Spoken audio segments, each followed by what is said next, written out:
Hi everyone, welcome back to another video. It's been quite a while, but if any of you follow my social media, you'll know that I put up a post asking if anyone would be interested in learning how I do my railway photography. So basically, this is the start of a little series, just a few minute long episodes of just little tips that I've got just to try and improve your photography. So they're going to be split down into different little sections. Today we're going to be talking about composition, because I think you don't necessarily have to have a bit of equipment like this to get good results, or just general little improvements. So first of all, the main thing that I think I see quite a lot, so if I stand up, this is my layout here. It's pretty low down, as you can see. Probably it's less than my knee level, so whenever anyone, I guess, comes in here to have a look, this is the immediate view that they see of the layout. And I'm not saying that's bad, but I don't think necessarily, unless you're doing big, I guess, wide angle shots of the whole layout, which, you know, everyone can do, nothing wrong with that. But when you're talking about specific engines, you want more detail, you want the photo to be a bit more interesting than just seeing what everyone sees. You just see the top of this A4 here. You want to make the photo a bit more interesting. So first tip is definitely to try and get down low. I've got the tripod, as you can see, as low as it can feasibly sort of go. I think if I messed around with it a bit more, I might be able to get down a bit further. But you can see just from the viewfinder here, if I try and focus, we've got the A4 there nicely positioned. I'll talk about that in a minute. But you've got a lot more of the side profile, a bit of the front there as well.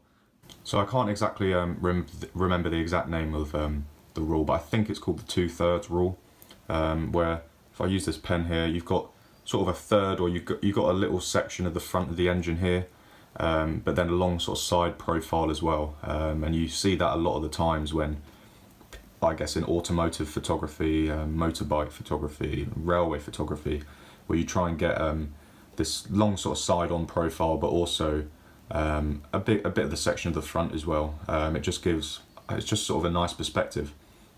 Another rule that I sort of go by, not necessarily all the time, but if you can see on the viewfinder here, we've got these two vertical lines and then two horizontal, and this is sort of across the board in general photography, where you sort of want to try and get key points of your photo on the crossing points. So I've got here, you see, well, it's sort of dark, I guess, because of the undercarriage of the train there, engine even, but I've got the bottom of the engine sort of on that crossing point there, the top of it there, and that sort of line there is also where that perspective changes from the front to the side view. And then following that up, the image sort of heads up to the right where there's another crossing point, not necessarily at the top of the engine, because it is at an angle, but that is a good way to try and get key points in your, I guess, key little areas in your photography located, because it doesn't necessarily make a good photo if you've got the engine or the subject just straight in the middle. Try and have it a bit off-centered, because I guess the main part of the train in this image is this sort of front section. I guess you would consider the front of it the main feature, and we've got that right on this line. So you want to try and get things on these vertical lines here, and then the horizontal ones here. One other little tip that is very helpful is if I stand up again, you can see that my layout is up in a loft. I've got all sorts of stuff up here, and when you're trying to take the photos, you want that photo to just be, I guess, model railway related. You don't want to have a desk, for example, in the background. And if you look at my viewfinder here, if I can focus, you can't really see it. That's another benefit of getting down low, or trying to maybe, I guess, get something like this angle here. Anything where you're not going to get that background in, because it just sort of ruins the photo. So if I take this now, it should go for about 13 seconds, sorry. But you can see at the end result, there's no, well, you can see a little bit of the cabinet in the background, but for the most part, you can't see anything. It's just, you're just solely focused on that railway item, and that is part of the reason why I put up those retaining walls actually in the background there, so that when I took photos in the station, you wouldn't see, I guess, that white wall back there. There would be a back sort of scene.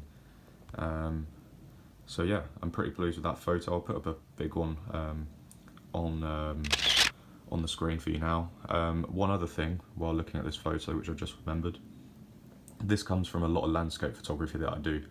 You always want a subject, but you want the foreground. You want some sort of interesting foreground, and then some sort of back scene as well. Now in this case, there's not a hugely interesting foreground, but you've got those little, what would they be, power supply to the track down there. So not the most interesting bit of foreground there, but nonetheless, they just add something else in the foreground just to make it a little bit more interesting. And in the background there, you've got the TMD, you've got the 68s, the signal box, the Land Rover.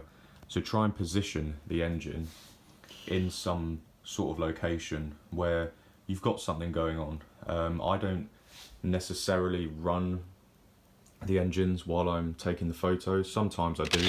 I'll put up an example of what that now, which is another way to get cool shots. But when I'm taking these, I position them by hand. I move them around, move the camera around, try and get a good little scene going. You can use little objects like these Oxford die-cast cars just to add something in the background that's a bit interesting. You will tend to find on your layout that there are probably a few certain points around it where I guess the photography looks the best. I've found that this spot here looks very good. So if you follow me on, I guess, Instagram or Facebook, you'll see a lot of photos of mine from this sort of perspective. I've also found the TMD area. Stand up again. Again, like I was saying earlier, you want to try and have the layout as the back scene. If I was taking a photo this way, which I have done a few times, but I would try and angle the camera down to, like this, and get more of an overhead view just to try and hide out those cabinets over there. So this is another, I guess, perspective that doesn't look so bad.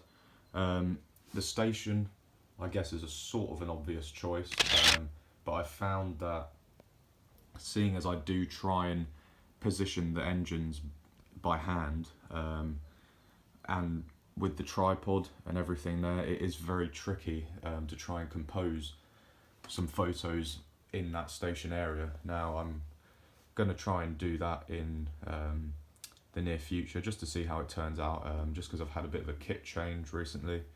But yeah, you will find these sort of sweet spots across your layout, and I guess it's just trying to alter the look of it slightly every time you take the photo, just so everything doesn't get too repetitive. But like I said earlier at the beginning of the video, these little changes will make a huge impact to the way you're taking them. I strongly suggest just taking time, just sit by your layout, try a few different locations of the engine, and just don't rush it. Just take your time, put some engines in different locations really, and see where they sort of look right, I guess, and natural.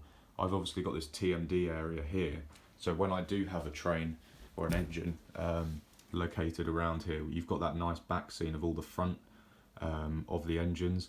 Or if I slightly turned the camera this way, you've got more of the station building and I guess the Christmas market, which is still up, and as is the snow. This spot here I actually thought would be quite cool. Only issue is being right on the edge of the board. If I face it too far this way, you sort of go off the end there, and likewise this way. So it is actually quite restrictive in terms of that. which is a bit annoying because I do quite like this little area here. One final thing to suggest, don't always have your phone in landscape mode. That is, well, my go-to, as I do a lot of landscape photography in general. But through doing that, I've actually recently tried to push myself and try and take a lot of landscape photography, but with the camera in portrait mode. And well, that's obviously very easy to do with your iPhone, because, well, that's just how it's naturally orientated. But you don't necessarily need these full-on shots. You could do a portrait, I guess just of the Golden Eagle logo here. You've got that power inlet just underneath it. You've got the trees and the station building in the background. You do have a bit of the white wall in the background, but if you focus on the Golden Eagle, that will be a bit blurred out, so it's not necessarily the end of the world. And just try and play around with it, really.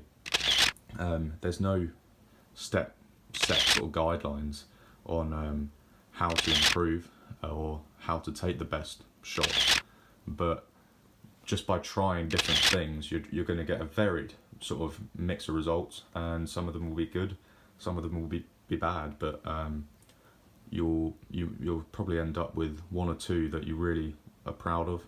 And you, like I said, I really want to reiterate that you don't need really expensive kit. I'm just fortunate that I do a lot of photography for work, and just in my spare time where I have saved up and got that kit and I can use it for the railway. But I've been filming this whole video on my iPhone with no audio input or microphones, just to show you that the quality you can get out of them, it might not be top notch, but you can still just use these. Everyone's got a camera phone at the moment, and you can use those. And just by positioning, this is on my iPhone obviously, if you just position it like that, that's a pretty decent photo right there. You could maybe put it more in the center, or you could have more of the trees, but then, like I said, you're getting more of those cupboards in the background, so then you might want to come a bit more this way.